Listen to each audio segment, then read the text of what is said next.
Hi, welcome to Bridge Connection. I can believe it's Friday already. Just seemed like I said happy Monday morning to you, and here it is Friday. But times are just moving so rapidly. It says it'll happen in the end of time, at the end of times, the end of the days, um, and it's happening. You know, it's going to be Thanksgiving next week, and then Christmas and New Year's, and oh my goodness. But anyway, let's get into Psalm 118 today. All right. You know, God's people have always had enemies to deal with. In the Old Testament, Israel had to battle numerous foes, both from within and without. You go to the New Testament church, when it first started, it was persecuted by the Roman government as well as by the Jewish leaders. It was a constant attack from both sides. Our present age is no different. If you look up the persecuted church, you ought to do that. It gives you a real reason to begin to pray for them. You know, opposition to God, His Son, Jesus Christ, is fiercer probably than it's ever been. Untold millions of believers across the globe are being mistreated because of their faith in Christ. I read this and it seems awful high to me, but I'm just going to tell you what I read. It's estimated a Christian is martyred somewhere in the world every 5 minutes. And persecution against believers is only going to increase. Because as we draw closer and closer and closer to the return of Christ, we're going to see the activity of the enemy get stronger and stronger and stronger to try to stop things. He can't stop them, but he's going to try. In addition to persecution by a world that hates Jesus, the Son of God, and God the Father, we know that we also, those of us who believe in Him, are going to face spiritual enemies. Paul taught us that, we don't actually battle against human foes. That those aren't our battles. We can expect to encounter fierce opposition in every area of our life as we seek to follow Christ. He talks about that in Ephesians chapter 6, verse 12. Psalm 118, great psalm. It celebrates God's deliverance of His people from their enemies and is a song of rejoicing. The people who sang it were the remnant of God's people who returned to Jerusalem after the Babylonian captivity. The occasion for its signing was most likely the dedication of Jerusalem's walls and gates that had been built under the leadership of Nehemiah. Read about that in Nehemiah 12, 27 to 43. Great book if you haven't read it recently, to really be encouraged on how to stay faithful to God. It was the last group of psalms sung in conjunction with Israel's festivals and the Passover meal. They're called the Hallel songs, Psalm 113 to 118. When God's people were still in Babylon, Jeremiah had prophesied that this joyous day would eventually come. Listen to what he wrote.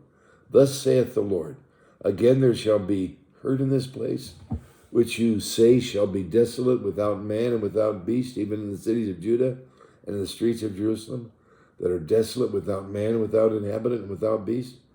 The voice of joy and the voice of gladness, the voice of the bridegroom and the voice of the bride, the voice of them that shall say, praise the Lord of hosts, for the Lord is good, for His mercy endures forever. And of them that shall bring the sacrifice of praise into the house of the Lord, for I will cause to return the captivity of the land as at the first, says the Lord. Jeremiah 33, 10 to 11. As Nehemiah and the men of Jerusalem constructed the city wall, they had encountered angry opposition, one after another after another. Their enemies were so aggressive that only half the men worked while the other half stood guard, ready to defend the city from from attack of some kind. They would, have their weapons, and they would sit there and stand there while their brothers were building the wall. In fact, the laborers The builders labored with a tool in one hand and a weapon in the other, it says in Nehemiah 4.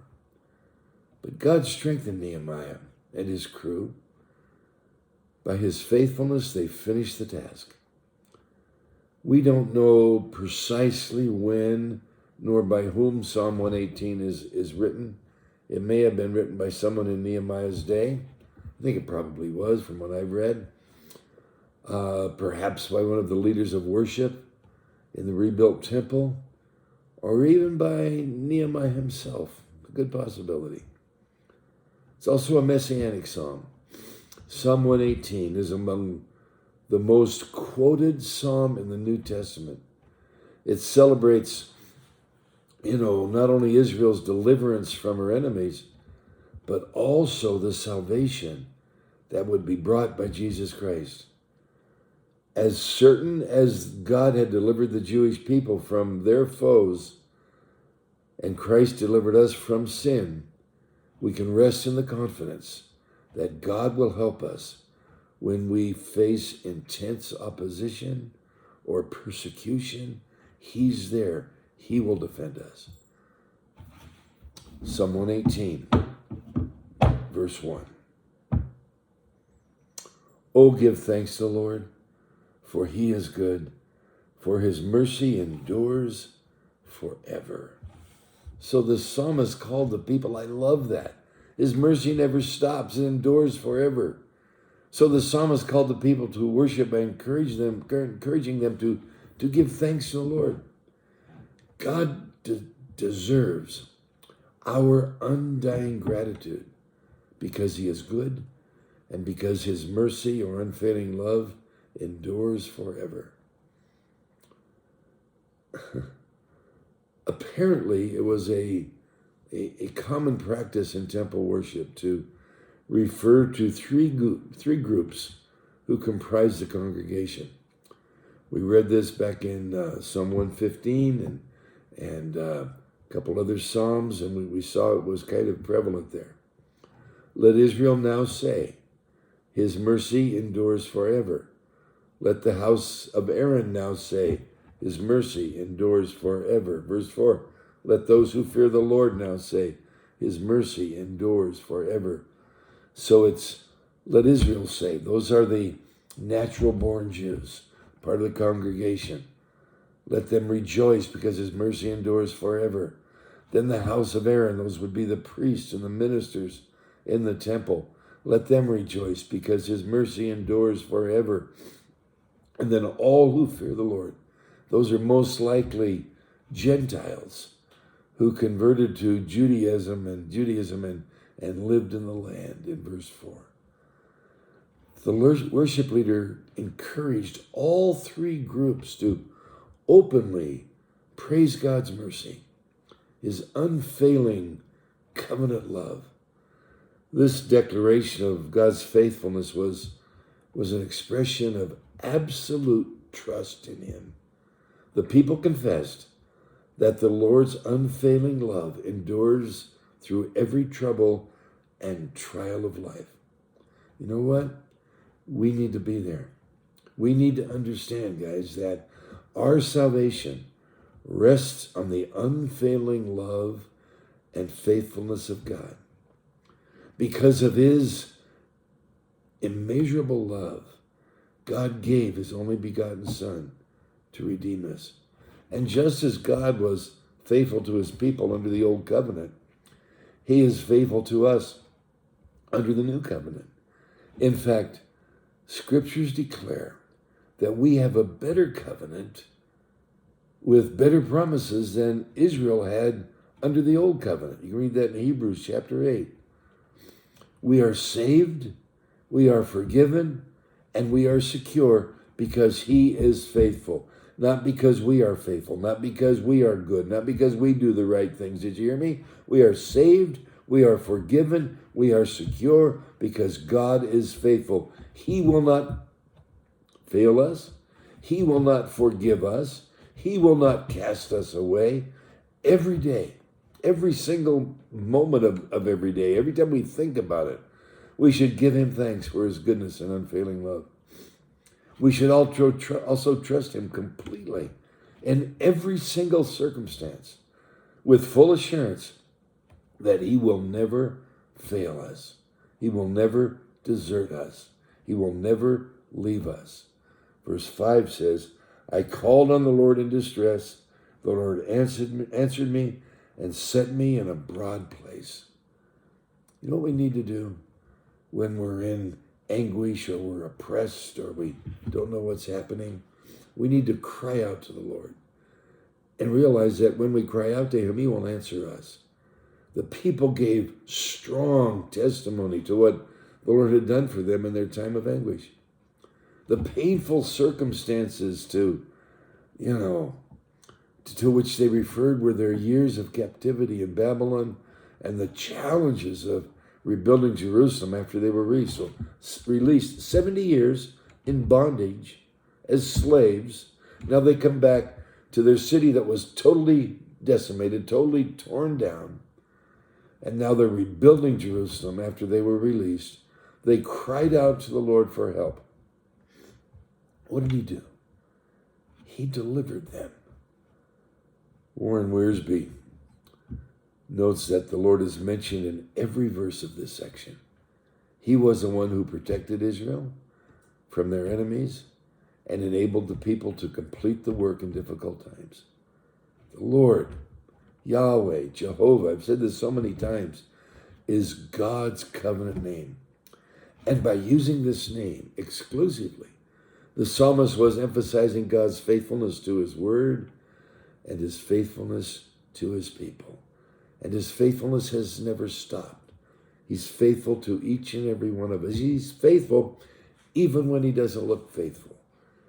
I've been crying out to him for 2 or 3 days now as I all of a sudden got a cold. And, you can tell that I'm still suffering with that as I slur a little bit and I sniff a little bit and my nose is a little bit redder than normal. But he's faithful. It's not a big deal to go through something like this.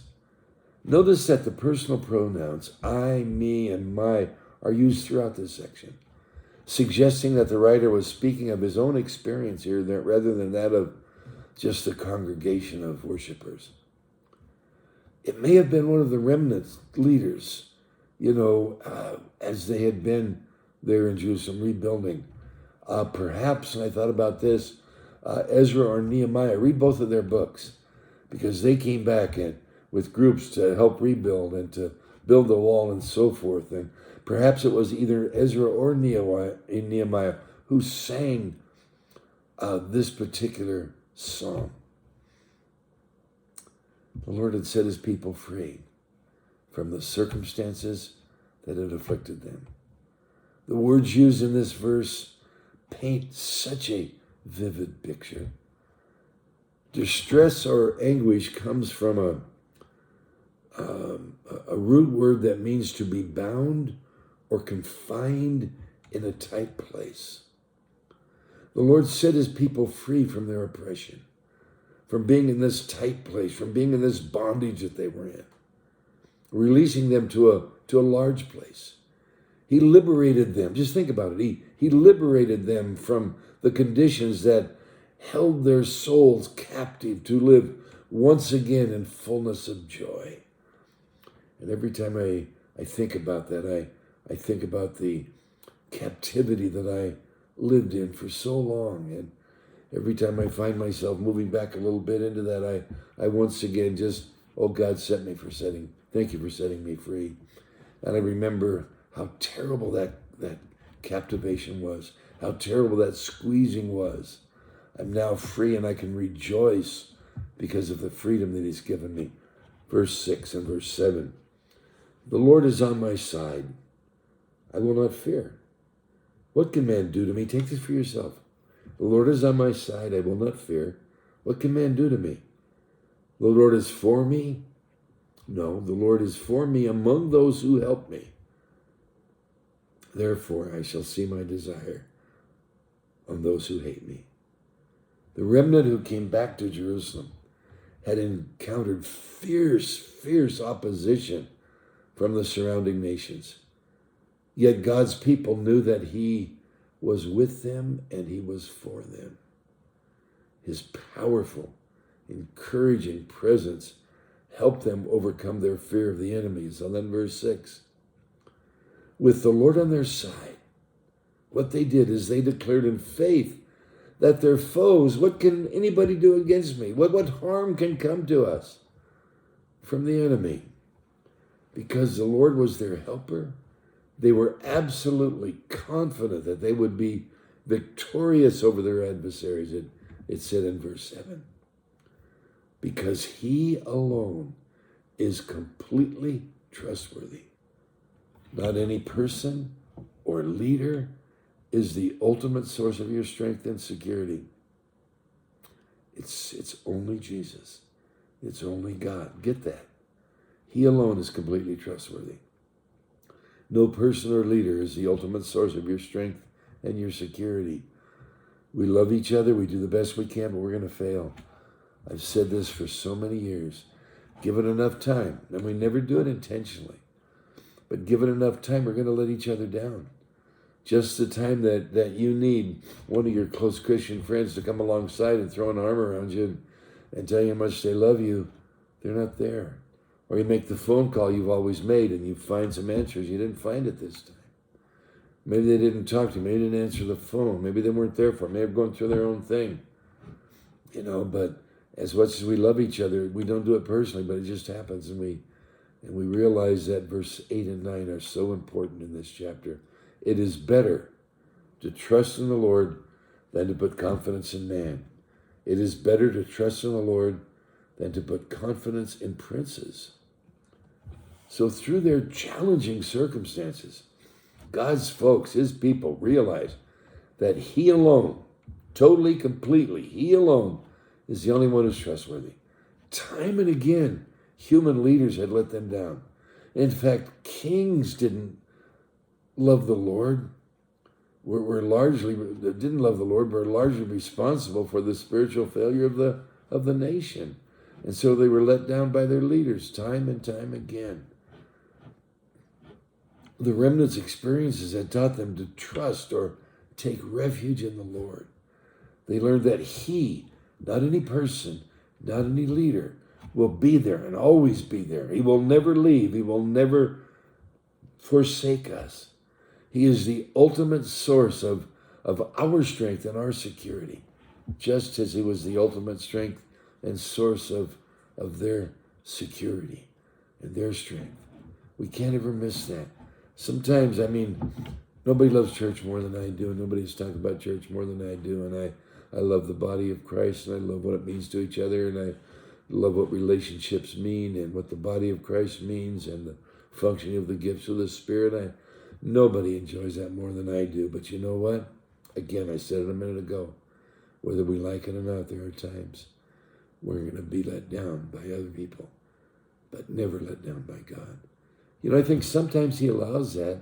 I think he allows that because sometimes maybe our relationship with him, not our relationship, let me change that, our fellowship with him. Our relationship is solid because of who he is, man. He paid for our relationship.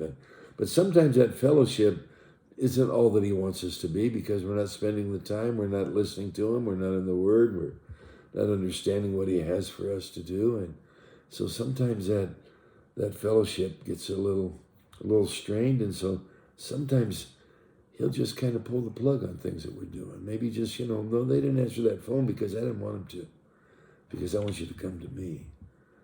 They didn't give you the time of day when they always do, when they always sit and stop and talk with you every time you need them. They walked away from you this time. Maybe they weren't even cognizant of the fact they did it, but sometimes God allows that because he wants you to find your total life and strength in him and him alone. Sometimes he gets jealous for us. We just need to surrender. Well, let's stop there. That's a good way to end a week, knowing that God is our, excuse me again, is our total source, is our strength that we need. He's everything. Father, I thank you for this time together. I thank you for reminding us this day, just in these first few verses of this psalm, how awesome you are, how wonderful you are, how secure we are in you, that you never fail us and you never will. Your mercy endures forever. Your love never changes. God, we thank you. So we surrender all the hurts, all the pains, all the situations. Lord, maybe there's others that going through a time of just, the seasonal illnesses that we have, the flus and the colds and that kind of stuff. I lift us all up to you, Lord, and ask for your healing in those areas. There are others who have COVID and they're rather sick, God, and I pray that you would heal them and strengthen them and lift them up as only you can, Jesus. I thank you for that. There are others who have serious diseases and illnesses and things that, man, it's got them so bummed out and so distraught. Would you touch their lives? Reveal yourself to them. You are the Lord that heals all our diseases, and we trust you to do that. So we surrender our lives to you this day. Meet every need, touch every life. Lord, let us have a great weekend as we gather together to exalt you and worship you, Lord. As we gather together to surrender our lives to you. We love you, Savior. It's in your incredible name we pray, Jesus. Amen. Okay, well, have a great weekend. We'll get together again for a little Bible study on Monday. Hope you choose to join us, okay? God bless you.